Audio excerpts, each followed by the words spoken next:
Is William Lane Craig delusional? And I think there's certainly a case to be made for that. There's also the case to be made for him just being a con man, but we'll leave that one alone for the moment. The one thing that we can say for sure, he has absolutely no demonstrable evidence for anything that he believes, and he doesn't actually care. He's very honest about that. Why is that a problem? Let's take a look.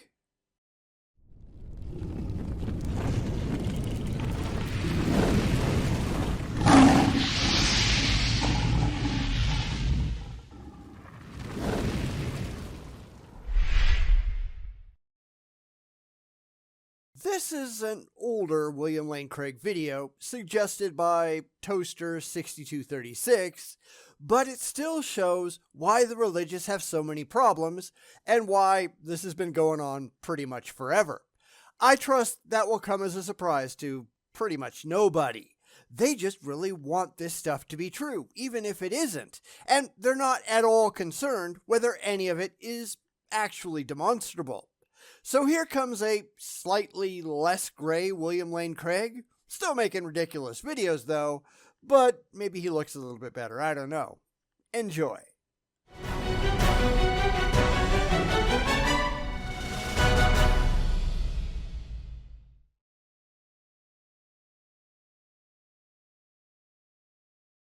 How do we know that the universe was not brought into being by a set of impersonal, necessary and sufficient conditions? Ooh, I bet you're going to tell us, but I also bet that your ideas are completely indefensible outside of your own blind faith. Because that's a problem that we see all the time, right? They will say things that rely on their own pre-existing beliefs that they simply take on faith and cannot demonstrate are actually true. Because they don't care about the truth, do they? They just really want to believe it, but wanting to believe a thing doesn't make that thing true. And if you don't care about the truth of the thing, then you're really just wasting everybody's time. I can't tell you how many times we see this from the religious, where they will make claim after claim after claim that are entirely rationally indefensible. They just really like the idea, and when we call them on it, they get upset because we're insulting their faith or some stupid crap like that. They are fundamentally disinterested in the way that reality actually works, and today, that absolutely describes Craig. So let's see if it did back in the old days too. One of the arguments that I've given for why the cause of the universe must be personal is that this is the only way in which to explain how you could have the origin of a temporal effect with a beginning from a cause which exists timelessly and hence eternally. Both of which are just bald assertions. Now, you do have to remember that Craig is, let's be honest, he's not a critical thinker. He's proven that conclusively over the years. He, like pretty much all theists, starts off with his own preconceived beliefs and assumes that since those are automatically correct, after all, he'd just feel really sad if they weren't, so they must be, that he can proceed from that basis and nobody out there actually gets to disagree with him. It's also why he doesn't make these presentations to anyone outside of the faith. None of them really do. I mean, you get the Frank Turek's of the world standing up in front of a crowd of Christians, stacked that way by college Christian groups, so he can just say the nonsense that he believes, and he won't get a lot of pushback from anyone who doesn't also believe it. Now, I was just noticing, since YouTube puts all of these recommended videos into my feed, that this is the exact same argument that he's been using for well over a decade now. There are at least 4 other videos where he says the same basic thing, ranging from 10 years ago in the feed to a year ago. And to be honest, there's probably a lot more videos than that. They all seem to be the same kind of short-form snippets that we're handling now, so we'll just keep going and see what's what. Just because you really want to believe what you believe, that doesn't make it true. Just think about it for a moment. If the cause of the universe were simply an impersonal, mechanically operating set of necessary and sufficient conditions, then if the cause is given permanently and timelessly, why isn't the effect then also permanently given? Because you are looking for a way to get back to your faith, not to get to the actual facts. You are interpreting things in a way that provides you emotional comfort, not that can be shown through evidence to be actually so. And that's why we ask the questions that we do. How do you actually know that, Bill? Not what do you believe, not what do you have faith in. How do you know? Walk me through the specific steps that show me how you came to that conclusion rationally and with evidence. And they can't do that because they never went through any of those steps. They just want to believe it. It's the stuff that sounds good to them on an emotional level, not on an intellectual one. He just really likes it, which, as we know, doesn't really mean anything, does it? So keep going, but this isn't looking good so far. How could the cause exist without its effect? If the cause is truly sufficient for the production of its effect. But you are just asserting that a cause can only produce an effect that is present in the cause itself, which, if you actually look at the real world, we know isn't true. In fact, the whole religious nonsense that causes must be greater than their effects, that goes back to medieval times, which again, I think we understand that the religious are inordinately attached to the medieval thinkers like Augustine and Anselm, but that still isn't true. A pebble can cause a great avalanche. A pebble is not greater than the avalanche. The pebble itself does not have the characteristics of sliding down a hill, yet it imparts that by interacting with the other rocks. It does so entirely naturally without intent and no personality or whatever the hell he's trying to push. Maybe that's the wrong way to put it, but I think you know what I mean. There is no personal nature to the pebble. It creates something demonstrably greater than itself, and it does so without any intentionality whatsoever. It just doesn't get Craig where he desperately wants to go, so conveniently he just ignores that stuff, doesn't he? Then if the causal conditions are permanently present, eternally present, then the effect should be eternally and permanently present as well.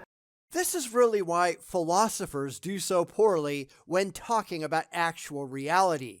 This is just mental masturbation, which is all a lot of philosophers do, especially within the religious sphere.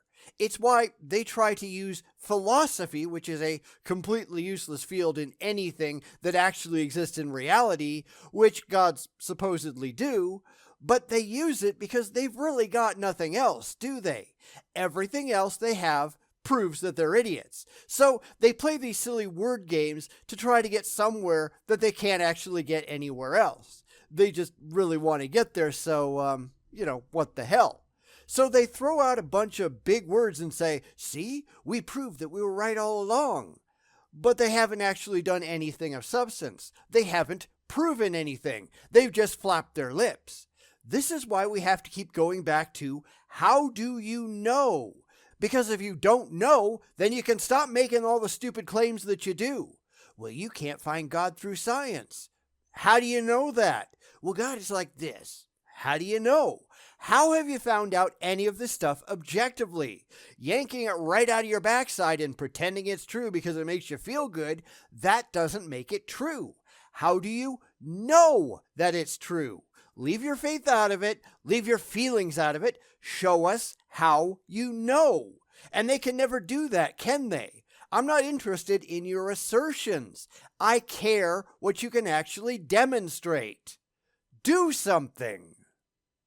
How can the cause exist, but not its effect? This is really where it starts to look like he's trying so hard to get to his emotionally comforting conclusion that he's actually taken leave of all reason. I mean, it's not like he was ever that reasonable to begin with. Bill Craig is a legend in his own mind, and somebody posted in one of my videos recently that he asked some doctorate level philosophers that he knew what they thought of William Lane Craig, and mostly he got, who? Because this guy has absolutely zero impact outside of religious circles, and he never did. This is the best that they can do. They are really impressed by someone who just uses big words to say absolutely nothing of substance, which is what William Lane Craig has made a career doing. Outside of fundamentalist theology, he's a nobody. He's just another Christian con artist who is looking to make a buck off the backs of the gullible theists. Nobody with a brain respects him. And that's not much of a surprise. Well, it seems to me that there's only one way out of this dilemma, and that is to say that the cause of the origin of the universe is a personal agent endowed with freedom of the will. And how the hell did you get there? I mean, reasonably and rationally. I don't think he can remotely justify it. This is just, well, it seems to me. And that means absolutely nothing. In fact, I figure that he's doing what most other apologist shysters are doing, thinking, well, we need to get there because that's where our money is. So how do we do that without sounding like we're just a bunch of crooks trying to take advantage of people? So in Craig's case, and granted that does go for a lot of other apologists as well, he just strings a whole lot of impressive sounding words together, along with a healthy helping of philosophical bullshit on top, and then just say, well, see, that proves God. Except it doesn't. And the people who are just following him around, they don't understand any of it. But hey, it gets them where they want to go. I mean, Craig says so. Therefore, they just throw money at him because they get to feel good that somehow, nobody's quite sure how, they were all right all along. This is just really dumb, and the religious, they fall for it in droves. What the hell is wrong with these people? Who is therefore able to create spontaneously a new effect without any antecedent determining conditions. And how the hell did you get there? Yes, I'm going to keep asking this because Craig can't show that any of the shit that he's spewing is remotely realistic at all. This is why I criticize people who start with a conclusion that they reached for entirely emotional reasons without ever having done any of the rational work to get there from existing evidence. It's just what they want to be true without actually demonstrating that it is, and Craig, he's certainly not alone in that. He's one of the champions of that. Him and his witness of the Holy Spirit nonsense, where he just rejects reality and substitutes his own because he's not at all concerned with the actual truth. He just really wants to believe. So we get endless, well, it seems so to me crap, without him ever attempting to verify that any of it is actually true. It's also why I object to people who say, well, this is what God is like, without being able to show that God is actually like that. Your assumptions and your assertions don't make it true. But he's trying so hard to get from random word salad to, my God is real, that he's really only just making a fool of himself, right? Philosophers call this kind of causation agent causation. And because the agent is free, he can freely and spontaneously create an effect without any antecedent determining conditions. For example, a man who has been sitting from eternity could freely will to stand up. And how do you know that? Now, granted, it is a stupid example, but hey, it's the best he can do. We'll just run with it. What if the man who has been sitting from eternity, if that means anything, what if that man has no legs? How the hell does he stand up? Please explain that one for us, Bill, if you would. Of course, these examples, they're not really designed to make sense. They're just intended to spark some kind of response in the brain, especially among the believers. Oh, well, if you put it that way, I guess that makes sense. It's not there to make you ask questions because questions to the theist, they just get in the way. Well, of course he can stand up. No, not necessarily, but this is just a thought experiment, not something that could actually happen in reality because, let's be honest, eternity isn't even a real thing. So, what he's going to do, I figure, is say, well, since this undemonstrated magical entity that I'm proposing, and you notice he never even tries to show that it's real, right? But this thing I'm just throwing out there for shits and giggles, it must be able to do X, Y, and Z, no evidence or anything, and I'm going to arbitrarily declare that this thing that I can't show is real, it's actually my God, because it makes me feel really good to think so, and I can get some money from people if I just say that, so there. Except every bit of that is just a bunch of made up bullshit. But that's what they rely on, right? It's why they don't actually talk to the non-religious, because they know that we're going to have a whole lot of questions, and they have absolutely no coherent answers. Nor, if we're honest, do they care. And thus you would have a new effect arise from an eternally existing cause. So in the case of the origin of the universe, it seems to me that the only way to explain how we can have a temporal effect with a beginning arise from an eternal cause is if that cause is a personal agent endowed with freedom of the will and therefore able spontaneously to create a new effect in time. See? What did I tell you? And no, I didn't watch that first. It was just really painfully obvious what was coming up. He proposed an eternal cause, which of course he just yanked out of his ass, and then with a couple of random words, he just pretends that that eternal cause is obvious, and of course that it's somehow been established, so now he's off to try to justify his next premise without ever demonstrating the last one. That's how these people work. It's why, as I keep saying, you have to pay close attention to the words coming out of their mouths. They will never, ever, ever try to stop and justify their claims, because they don't care about that. They assert something with no evidence to back it up. They put a little bit of distance between that assertion and the next thing in line, and then they just pretend that the assertion they made before is automatically true because it gets them where they want to go. Craig is a master at it. He's still doing the exact same thing today. Watch any of his recent videos where he's trying to justify his faith, and it still isn't getting him anywhere with the skeptics, though, is it? I wonder why. And thus we are brought not simply to a first uncaused cause of the universe, but to its personal creator. You've done absolutely nothing of the sort, and that's not really a surprise.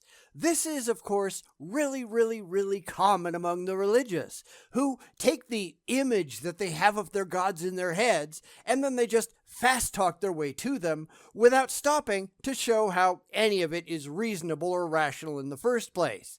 And that's why I keep asking them questions, and they keep avoiding them because they have no answers.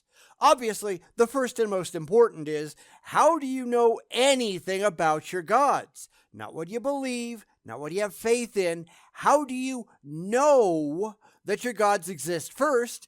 And how do you know what they're demonstrably like? And that demonstrably bit is important. Everything they say from there on out, it all relies on their faith and their beliefs about their gods being true, right?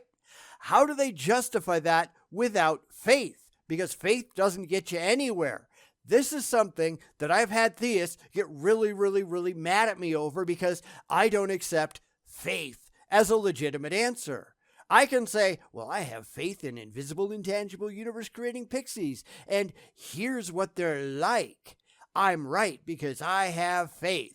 Or point out that other religions have just as much faith in their gods as Craig has in his. They don't believe those other gods are real, do they? Do not let them start off without justifying their initial belief system. That is where you're going to have problems and where almost every conversation is going to break down. Because, let's be honest, they simply can't do it. It's why I will never go to for the sake of argument, because no, they've got to justify it up front. Otherwise, this entire thing is a complete waste of time. And you will have most theists that you talk to try to do that. Well, my God is real, blah, blah, blah, blah, blah, running off down the field. No, come back to the beginning, prove your God is real. Because if you can't prove your God is real, none of the rest matters. It's nothing that needs to be talked about. If they can just baldly assert things, then I can too. Well, no, everything you just said is wrong. It's really this. But they don't like that, and it makes them run away screaming. Okay, fine by me. I had better things to do with my time anyhow. I've been doing that more and more often these days, asking myself why the hell I'm wasting my time on these morons. Arguing, simply for the sake of arguing and getting nowhere, has very little appeal to me. The moment that I see just how weak their case is, that they can't answer simple questions, and that they just really want to believe, I tend to just get bored and wander away because I know, based on decades of experience, that trying to reason with the unreasonable is a complete waste of my time. Craig and people like him are among the least reasonable people out there. Anyone who says, well, I have no demonstrable reason to believe that this is true, but I'm going to believe it anyhow, that's delusion, and I want no part of that. I've got better things to do with my time. You should too, but let's be honest, a lot of people don't. It's why I want to find an intelligent theist, and so far I haven't found one. It's all, but I really want to believe. And that isn't anything that anyone ought to be proud of, because you can say that about just about anything. Well, I really want to believe there's $1 trillion in my bank account. Doesn't make it true. Screw you. But then again, believing in imaginary friends as an adult, that's not something that anyone with a brain ought to do either, is it? So why do they?